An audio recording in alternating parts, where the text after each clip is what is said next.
বন্ধুরা দেখো কি মেঘ করেছে, হয়তো বৃষ্টি নামবে।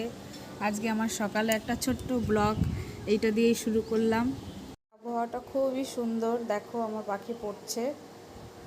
যে আমি রান্না করছি, দেখো আজকে রবিবার চিকেন রান্না করছি। এই যে আলুটা ভেজে রেখেছি। মেঘ করেছে, ছাদে আসলাম একটু দেখাতে, কি ভালো লাগছে। এই দেখো আমার ছাদের গাছগুলো।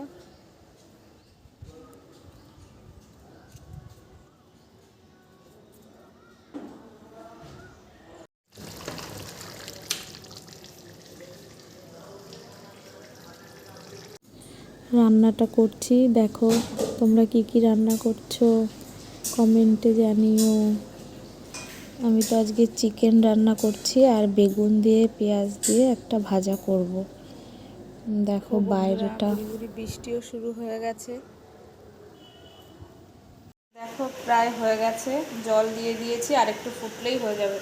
দেখো বাইরে কি বৃষ্টি হচ্ছে, কি ভালো লাগছে আজকে। ভাত হচ্ছে,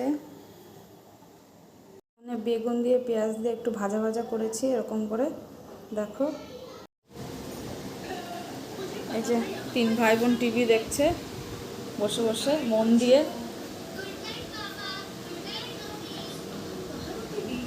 স্নান করে চলে এসেছি, পুজো দেবো, এর জন্য ফুল তুলতে চলে এসেছি।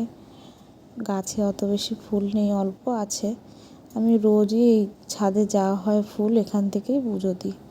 শুধু বৃহস্পতিবার দিন শুধু ফুল আনা হয়, কেননা ফুল তো আনতেই হবে লক্ষ্মীর ঘট পাল্টানোর জন্য। বেলপাতা এগুলো তো আর নেই, গাছ কিনেই আনতে হবে। শুধু বৃহস্পতিবার দিনে আনা হয়, আর যা ছাদে থাকে আমার ওতেই ফুলে হয়ে যায়। এই এখন পুজো দেব, পুজো টুজো দিয়ে তারপরে ছেলেকে খাওয়াতে বসবো। দেখো আমার ছেলে এক্ষুনি চলে আসবে, আমি যেখানেই যাব সেখানেই পিছন পিছন চলে আসবে। দেখো চলে এসছে। এই পুজো দিয়ে নিলাম, পুজো দিয়ে এখন ছেলেকে খাওয়াতে বসবো। টেবিলে সব আনতে হবে। যে মাথাটা আসছে নি, ভাবলাম মাথাটা আসছে নি, তারপরে খাওয়াতে বসবো। যে সব কিছু টেবিলে এনে তারপরে ডাকবো। ছেলে ঘরে টিভি দেখছে, আর ডাকবো তারপরে আসবে, না ডাকলে আসবেই না।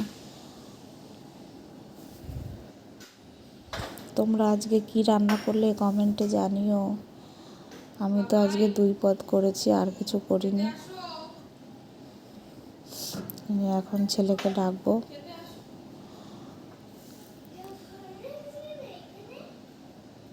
শরীরটা ভালো লাগছিল না, এর জন্য গ্যাসের ওষুধ খেয়ে নিলাম। জানি না কি থেকে হচ্ছে। এই যে ডাকলাম, মহারাজ আসবে। আমি খাইয়ে দেবো, আমি খাইয়ে দেবো, ঠিক আছে, টাটা টাটা।